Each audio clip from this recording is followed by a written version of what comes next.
बिस्मिल्लाहिर्रहमानिर्रहीम। अस्सलाम वालेकुम नाज़रीन, आप यूट्यूब चैनल देख रहे हैं। मैं इमरान खान हूं। इमरान खान साहब ने जेल से 7 नकात भिजवाए हैं कौम के नाम, और ये उनका एक बड़ा इंपॉर्टेंट पैगाम है जिसमें आपको ये पता चल जाएगा कि इमरान खान साहब जिस दिन गिरफ्तार हुए थे उस दिन कहां खड़े थे और आज इतनी लंबी कैद गुजारने के बाद कहां खड़े हैं।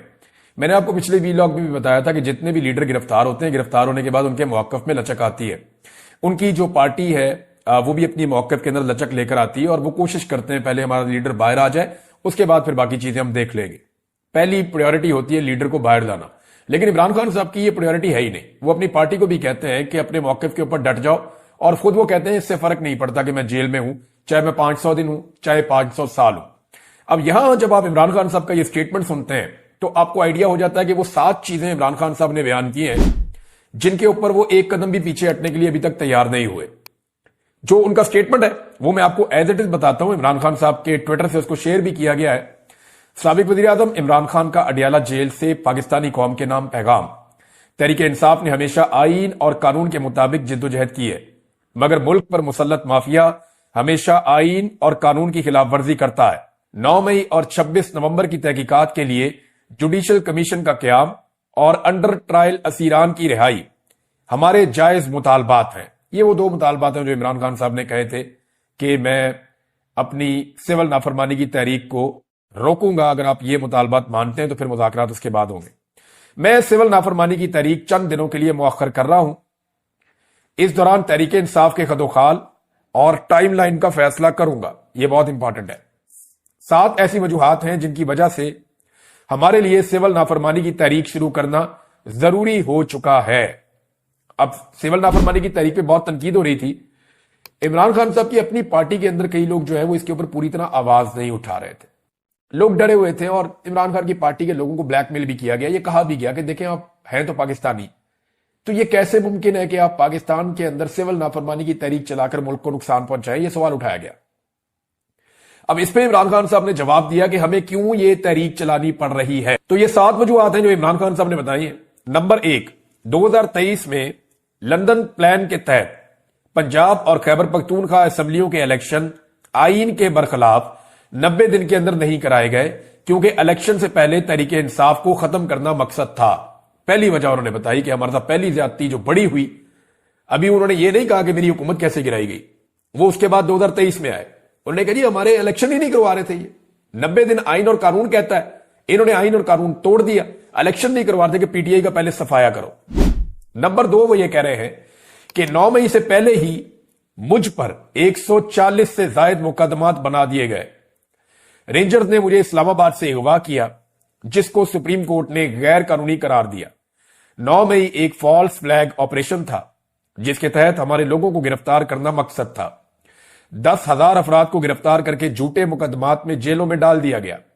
हमारे कारकुनान और पार्टी रहनुमाओं पर तशद्दुद किया गया, उनके घरों को तोड़ा गया, उनके खानदानों को हिरासा किया गया, उनको अदालतों से जमानत मिलते ही किसी नए झूठे पर्चे में गिरफ्तार कर लिया जाता। मेरे अगवा से लेकर कारकुनों पर तशद्दुद, गिरफ्तारियां, सब कुछ गैर कानूनी और गैर आईनी था। इस जुल्म के खिलाफ सुप्रीम कोर्ट में पिटीशन दायर की, लेकिन सुप्रीम कोर्ट ने इंसानी हकूक की इन बदतरीन खिलाफ वर्जियों का नोटिस तक न लिया। कादी फायद ईसा हुकूमत के साथ मिला हुआ था। 1971 के बाद कभी किसी पार्टी पर इस तरह का रियासती जबर नहीं किया गया। नंबर 3 पे इमरान खान साहब ने बताया कि तमाम गैर कानूनी और गैर जमहूरी हरबों के बाद उनको गलतफहमी थी कि 8 फरवरी को तहरीक इंसाफ इलेक्शन नहीं जीत सकती। सिकंदर सुल्तान राजा और कादी फायद ईसा ने मिलकर पार्टी निशान छीना, जो पार्टी को बैन करने के मुतरादिफ था। हमारे उम्मीदवारों को निशाना बनाया गया। 3 उम्मीदवारों को जबरदस्ती इलेक्शन से दस्तबरदार करवाया गया। चौथी ऑप्शन का बंदा खड़ा हुआ, आप अंदाजा कर लें। फिर चौथी चीज इमरान खान साहब बता रहे हैं कि उनको इंजीनियरिंग के जरिए इलेक्शन जीतने का इस कदर यकीन था कि नवाज शरीफ अपनी विक्ट्री स्पीच भी तैयार कर चुका था, लेकिन तकरीर से पहले उनको पता चल गया कि पाकिस्तान तहरीक इंसाफ इलेक्शन जीत गई है। फिर उन्होंने फॉर्म 47 के जरिए इलेक्शन फ्रॉड किया। कमिश्नर रावलपिंडी ने इस फ्रॉड को कंफर्म किया और गवाही दी, लेकिन उस पर भी निजाम इंसाफ खामोश रहा और कोई नोटिस ना लिया। नंबर 5, इस रिजीम चेंज के बाद के 2.5 सालों में यूं तो इंसाफ के निजाम पर कब्जे के लिए हर जाबराना और गैर इखलाकी हरबा इस्तेमाल किया गया, लेकिन 26वीं आईनी तरमीम के जरिए अदालतों की आजादी के ताबूत में आखिरी कील ठोंक दिया गया। अपनी मर्जी के जज लगाने के लिए آئین کے ساتھ کھلواڑ کیا گیا. اس ترمیم کی منظوری کے لیے جو حربے استعمال کیے گئے وہ بھی ایک مذائقہ خیز داستان ہے. لیکن اس سارے معاملے پر بھی نہ عدلیہ نے کوئی نوٹس لیا، نہ ریاست کا چوتھا ستون سمجھے جانے والا میڈیا اس کے خلاف آواز بلند کرنے کی اخلاقی جرات کر سکا. نمبر 6، سپریم کورٹ کے فل کورٹ کے فیصلے کے باوجود تحریک انصاف کو آج تک مخصوص نشستیں نہیں دی گئیں. یہ نہ صرف توہین عدالت ہے بلکہ عوامی فیصلے کی توہین اور جمہوریت پر شب خون بھی ہے. نمبر 7، 26 نومبر کو ہمارے پرامن اور نہتے سیاسی کارکنوں پر گولیاں برسائی گئیں. ہمارے کارکنان مکمل طور پر پرامن تھے، انہوں نے کسی کو نقصان نہیں پہنچایا تھا. ان کا مطالبہ آئین اور قانون اور جمہوریت کی بحالی تھا، نہ تو لا اینڈ آرڈر کی صورتحال تھی، نہ ہی کوئی اور پرتشدد کارروائی ہوئی. لیکن اس کے باوجود ہمارے لوگ شہید کیے گئے. 12 لوگ مغرب سے پہلے شہید کیے گئے اور باقیوں کو رات بجلی بند کر کے گولیاں ماری گئیں. ان حالات میں جب پاکستانیوں سے تمام آئینی حقوق چھین لیے گئے ہیں، پارلیمنٹ اور سپریم کورٹ پر قبضہ کر لیا گیا ہے، پرامن احتجاج کا حق بھی چھین لیا گیا ہے، قانون اور آئین کی بنیادیں ہلا دی گئی ہیں، اپنے ہی شہریوں پر گولیاں بھی چلائی جا رہی ہیں، اداروں کو عوام کے مقابلے میں لانے کی کوشش کی جا رہی ہے، تو سول نافرمانی کی تحریک شروع کرنا قوم کی مجبوری بن چکی ہے. اس کے علاوہ اپوزیشن لیڈران کو جیل میں ملاقات کے لیے میں ویلکم کرتا ہوں.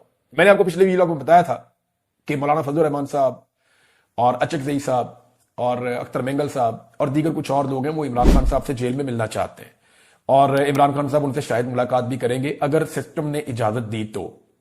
لیکن انہوں نے کہا مجھے اس حکومت سے امید نہیں ہے کہ وہ اپوزیشن لیڈران کو مجھ سے ملاقات کی اجازت دیں گے، کیونکہ انہوں نے میری پارٹی کے لوگوں سے بھی 3 مہینے سے میری ملاقات نہیں کروائی. یہ جناب عمران خان صاحب کا سٹیٹمنٹ ہے اور ان کا بڑا کلیئر سٹیٹمنٹ ہے. باقی خبریں میں آپ کے سامنے رکھتا ہوں. ناظرین، واقعی صورتحال وہاں تک پہنچ گئی ہے کہ اب عمران خان صاحب کی بات ماننی پڑے گی. یعنی نجم سیٹھی صاحب ہو گئے اور کچھ اور بھی صحافی ہیں جو عمران خان صاحب کے خلاف زیادہ تر وہ رپورٹنگ کرتے رہے ہیں اور ان کا بیانیہ عمران خان صاحب سے متصادم رہا ہے یا نظریاتی اختلاف رہا ہے، اور یہ سب کا حق ہوتا ہے.